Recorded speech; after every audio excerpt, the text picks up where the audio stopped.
Assalamualaikum warahmatullahi wabarakatuh. Bismillah, alhamdulillah, salatu wassalamu ala rasulillah wa ala alihi wa sahbihi wa mawalah, la hawla wa la quwata illa billah, amma ba'dah. Konco kabeh sing tak banggake, pada kesempatan malam hari ini kita akan memulai untuk penampilan.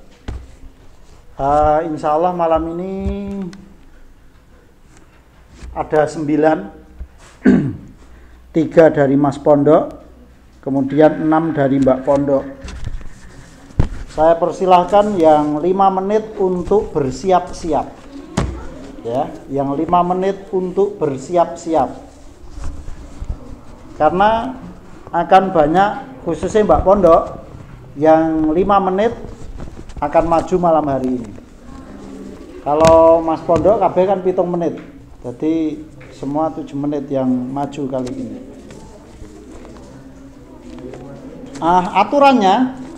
Aturannya yang penting saya mau ketika sampai di sini iku 5 menit, ya, 5 menit. Walaupun lehmu ngomong ngarep semenit, orang menit, silahkan. Tapi duduk di sini harus minimal 5 menit.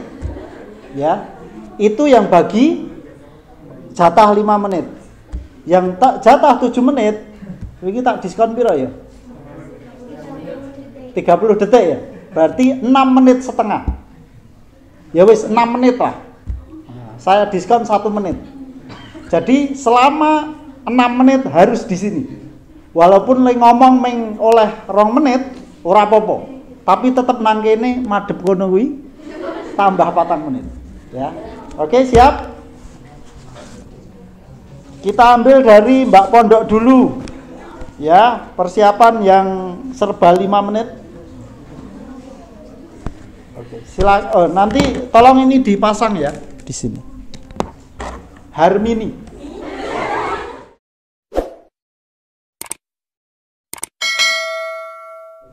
Assalamualaikum warahmatullahi wabarakatuh. Waalaikumsalam warahmatullahi wabarakatuh. Bismillahirrahmanirrahim. Assalatu wassalamu ala asrofil anbiya mursalin wa ala alihi wa sahbihi ajma'in. Rabbi sahri sadri wa yassirli amri wahlul 'uqdatam min lisani yafqahu qawli. Amin, amma ba'du.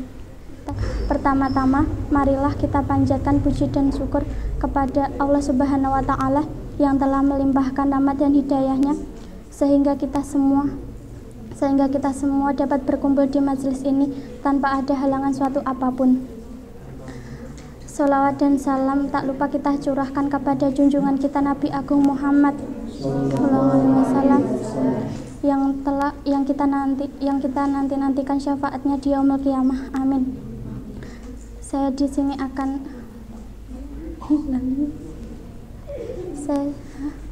sini akan menjelaskan tentang sebuah keikhlasan Rasulullah terhadap pengemis Yahudi yang buta.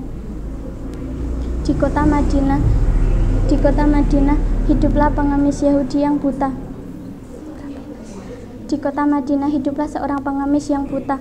Ia selalu tinggal di pinggir pasar. Ia sangat membenci Nabi Muhammad SAW.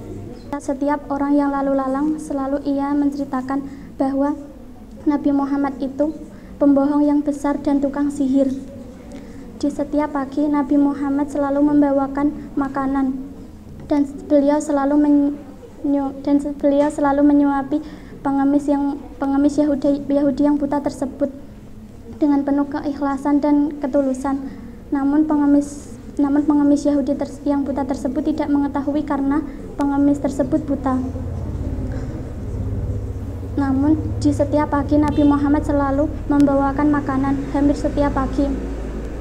Walaupun ia selalu mendengar cacian dan makian dari pengemis Yahudi tersebut. Sepeninggalnya Rasulullah, Abu Bakar As-Siddiq datang untuk menemui Aisyah, yaitu putrinya Abu Bakar As-Siddiq yang juga istrinya Nabi Muhammad SAW.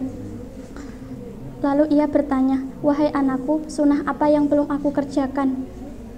Lalu Aisyah menjawab, semua sunnah sudah kau kerjakan wahai ayahku, tapi ada satu lagi sunnah yang belum kau kerjakan.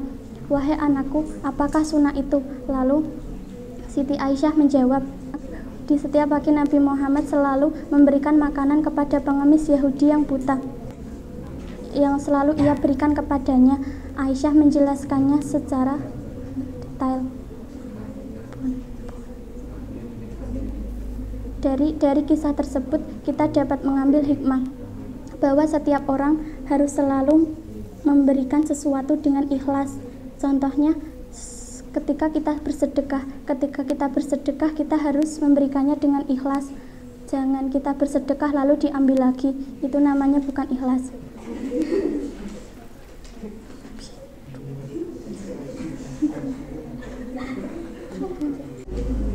Sekian yang dapat saya sampaikan, kurang lebihnya saya mohon maaf. Wabillahi taufiq wal hidayah. Wassalamualaikum warahmatullahi wabarakatuh.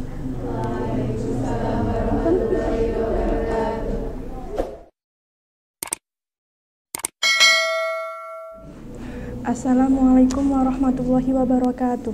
Waalaikumsalam warahmatullahi wabarakatuh. Bismillahirrahmanirrahim. Alhamdulillahirabbil alamin. Assalatu wassalamu ala asrofil anbiya'i wal mursalin sayyidina wa maulana Muhammadin wa ala alihi wa sahbihi ajmain. Rabbi israh li sadri wa yassir li amri wahlul 'uqdatam min lisani yafqahu qawli. Amin amma ba'du. Pertama-tama marilah kita panjatkan puji syukur kehadirat Allah Subhanahu wa taala yang telah melimpahkan rahmat dan hidayahnya kepada kita sehingga kita dapat berkumpul pada malam ini tanpa ada halangan suatu apapun. Salawat serta salam semoga selalu tercurah pada junjungan kita baginda Nabi Agung Muhammad Shallallahu Alaihi Wasallam yang kita nantikan syafaatnya besok di Yaumul Qiyamah. Saya di sini akan menyampaikan suatu kisah teladan Islam. Pada zaman dahulu ada seorang yang bernama Abu Hasan yang pergi haji ke Baitul Haram. Waktu tawaf tiba-tiba ia melihat wanita yang bersinar dan berseri wajahnya. Kemudian ia berkata, demi Allah, belum pernah aku melihat wajah cantik dan cerah wanita itu. Itu pasti tidak lain karena ia tak pernah khawatir dan bersedih hati.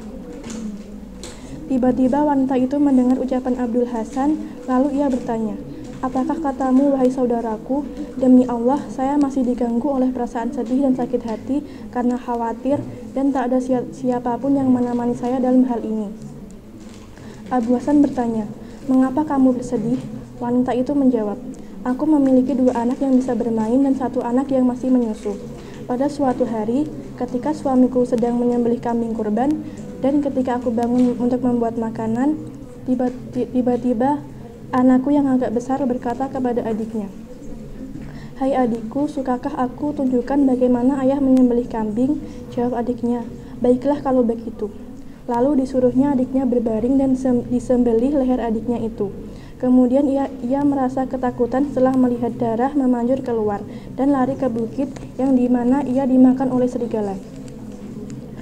Lalu ayahnya pergi mencari anaknya itu sehingga mati kehausan, dan ketika aku meletakkan bayiku untuk keluar mencari suamiku, tiba-tiba bayiku merangkak menuju ke periuk yang berisi air panas.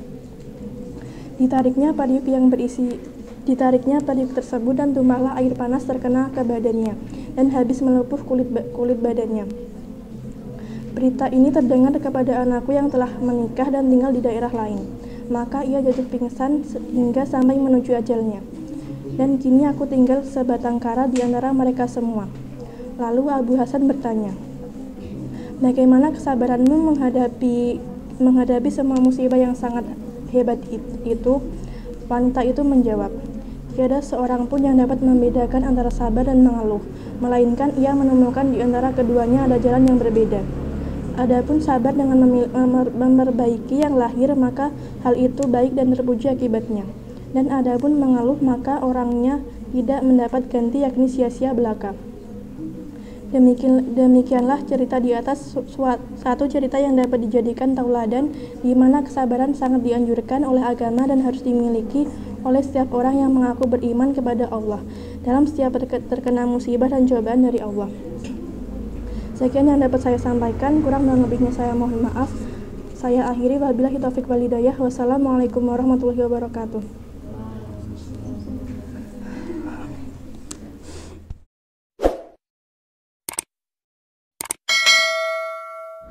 Assalamualaikum warahmatullahi wabarakatuh.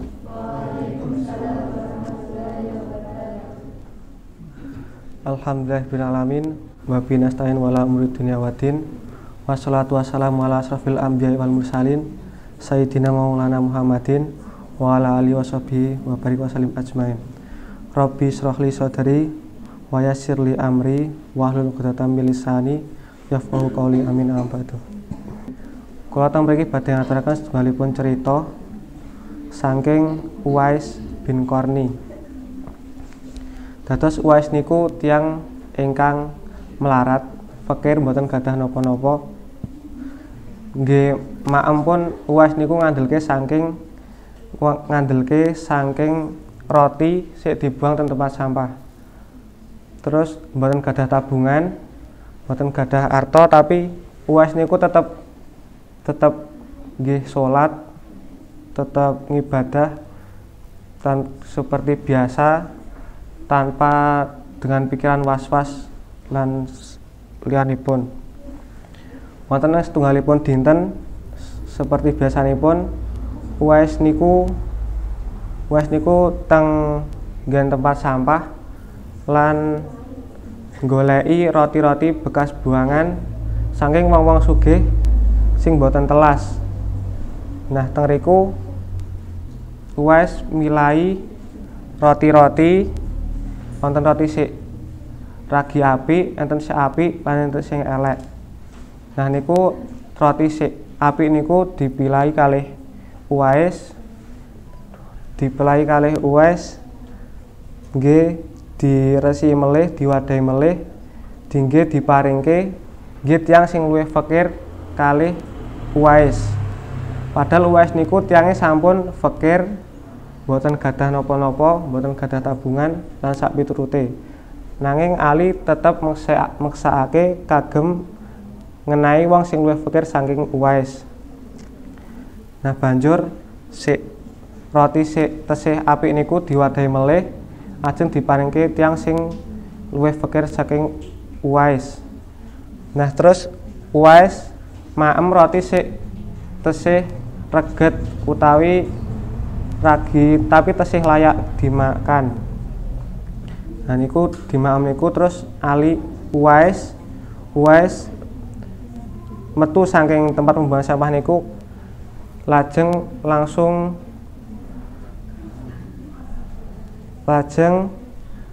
goleki tiyang sing luwih fakir saking Uwais.